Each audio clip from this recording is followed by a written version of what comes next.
Hi everyone, welcome back to my channel, Mr. Justin. In this video, I'm going to read this article about Michael Phelps. I haven't been having the best results lately in chess, and one of my go-to methods, I'd say, to regain some confidence or motivation is to read about the best athletes, people who have excelled.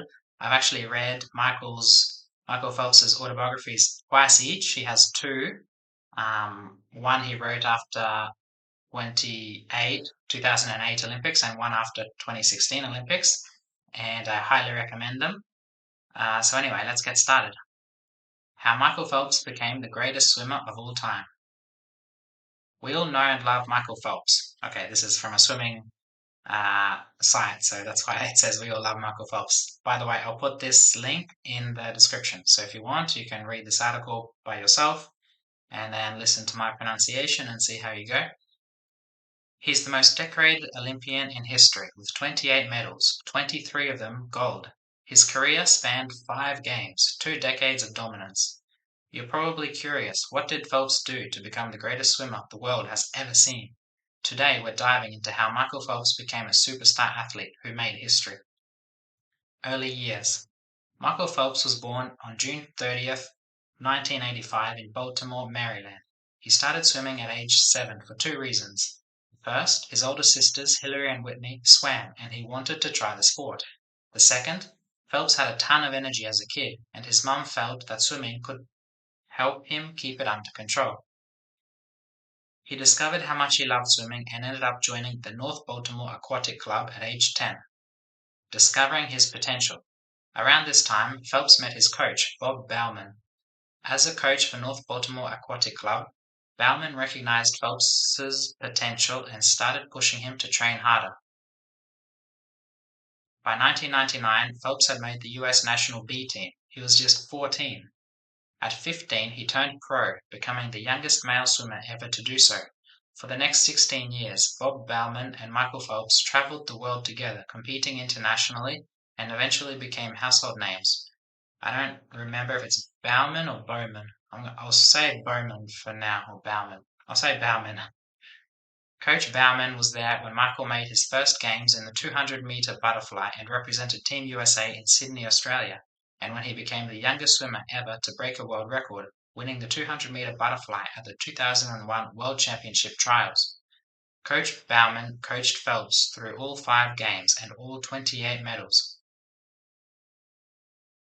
Phelps has said that training with Bauman is the smartest thing he's ever done, so much so that he has followed his coach around the country to keep training with him.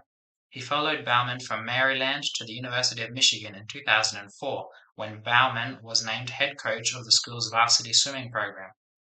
The two ended up back in Maryland when Bauman was hired as CEO of North Baltimore Aquatic Club in 2008, and then in 2015, Bauman started as head coach at Arizona State University, and Phelps moved to Paradise Valley, Arizona, where he still lives today.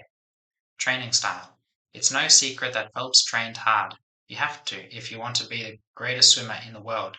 During the peak of his training, Phelps swam about 80,000 meters a week. That's almost 50 miles, 35 kilometers or thereabouts. He would swim twice a day and sometimes more if he was training at high altitude. A lot of his training was focused on drills, underwater kicking, vertical kicking, and sculling. Even the best of the best need to work on the fundamentals every day. Bob Bauman is to thank for such rigorous, specialized training. Phelps has said that Bauman reminds him of a drill sergeant.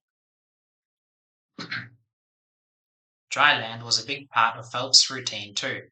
He hit the gym to lift weights at least 3 times per week. Overall, he trained for 5 to 6 hours a day, 6 days a week. Training was a full-time job. On top of his workouts, sleep and recovery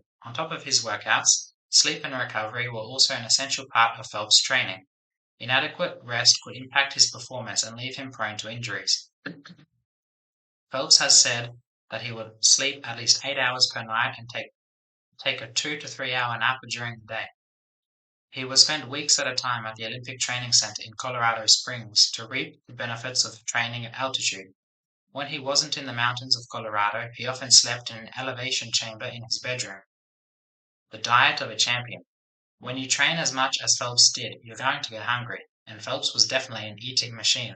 There was a rumor that he ate upwards of 12,000 calories a day, but Phelps himself squashed that myth. He actually ate 8 to 10,000 calories each day to fuel 30 hours per week of training. In one interview, he said maintaining his diet felt like a job, an important job, but a job nonetheless.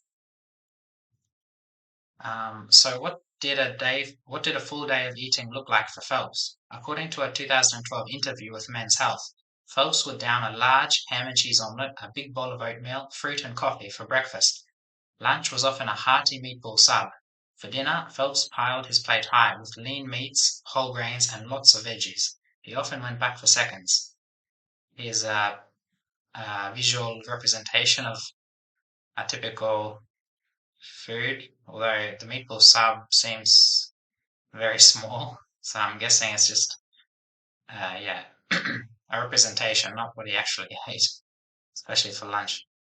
Fueling up with nutrient-dense foods helped Phelps maintain his high training volume and continue to build strength. The world's best work ethic. But beyond the intense workouts and the crazy diet, there's a huge mental aspect to training that Phelps succeeded at. He was disciplined and laser focused on his goals. His work ethic, dedication, and determination, combined with his natural talent, set him on a path to succeed in 5 consecutive Olympic Games. He understood that to do extraordinary things, he had to go above and beyond.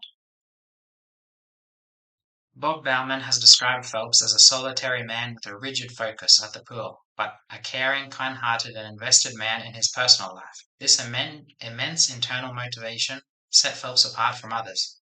He trained on his birthday and even Christmas Day. He learned to see setbacks as opportunities and used trash talk from his competitors to fuel his drive to win. Structured goal setting also helped Phelps become a high achiever. He would write down his goals on paper and refer to them after a tough day or when he needed extra motivation. A non-traditional path. Another reason Phelps was able to dedicate so much time and mental energy to training was that he chose not to graduate from college. He did take a few classes at the University of Michigan while he was training there with Bauman, but swimming was always his main focus. Maybe it is Bauman. Bauman sounds weird. I should have researched it before reading this. And when you compete in 2 Olympics before age 20, that makes complete sense. While some people are full-time students or full-time workers, Phelps was a full-time athlete. And that hard work paid off. At the 2008 Olympic Games in Beijing, China, Michael did what no athlete had ever done before. He won 8 gold medals in a single Olympics. He passed fellow American Mark Spitz for the record of individual gold medals in a single Olympics, not only winning all his races in Beijing, but breaking a world record in almost every single race. At the 2012 Summer Olympics in London, Michael won 4 gold medals and 2 silver medals, making a comeback. After the London Games, Phelps decided enough was enough. He retired from swimming and dropped off the swimming scene, but not for long. Without the regimented structure of training and guidance of his coach, Phelps spiraled into a deep depression and contemplated suicide. It wasn't long, just 2 years, before the itch to get back in the water pushed Phelps to grab his suit and dive back into the pool. Michael Phelps' return to competitive swimming was one of the most successful comebacks in the history of professional sports. This time, he wasn't training for the medals or the fame, he was training for himself. He wanted to enjoy the process, and that made all the difference. Going into the 2016 US trials, Phelps felt stronger in the water than ever before. His head was in the right place, and Bauman changed up Phelps' training to set him up for a stellar performance at the Rio Games. In the 2016 Games, he won 5 gold medals and 1 silver medal, helping Team USA take home 33 medals in swimming. This made him the most successful athlete of the Games for the 4th Olympics in a row. Michael has officially retired from competitive swimming, for now. A strong support system. We can't talk about Phelps' success without mentioning the incredible support system he had behind the scenes. His mother, Debbie, is probably one of the most iconic swim mums. From high school swim meets to record-breaking Olympic performances, she was there through it all. She supported Phelps when he wanted to watch race footage during dinner and encouraged him to learn from his mistakes. In 2016, Phelps married former Miss California USA Nicole Johnson, whom he had been dating on and off since since 2007. Johnson stood by Phelps through mental health struggles and was a source of comfort and stability as Phelps trained for his final Olympics and entered retirement. At the Rio Games, Nicole and the couple's oldest son, Boomer, joined Debbie and Phelps's sisters in the stands to cheer him on. And of course, Bob Bauman has been a huge source of support from the very beginning of Phelps's career. Such a long coaching relationship is rare. His dedication to Phelps's success and deep understanding of who Phelps is as a person and as a swimmer played a major role in how Phelps developed as an athlete. Michael Phelps is proof that if you stay disciplined and focus on what you want, you can achieve your goals.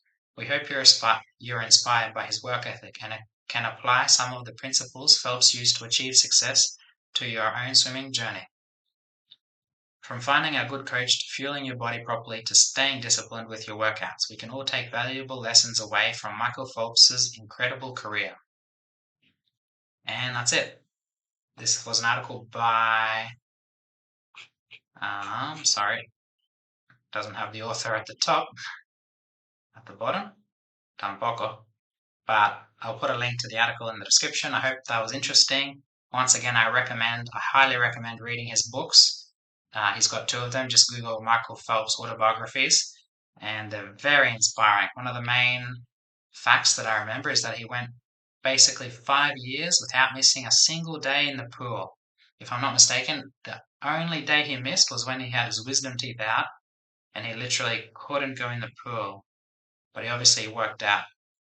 But yeah, Christmas, birthdays, all the time. Very inspiring. And with that, I'll say goodbye and I'll see you in the next video. Don't forget to subscribe and take care. Bye.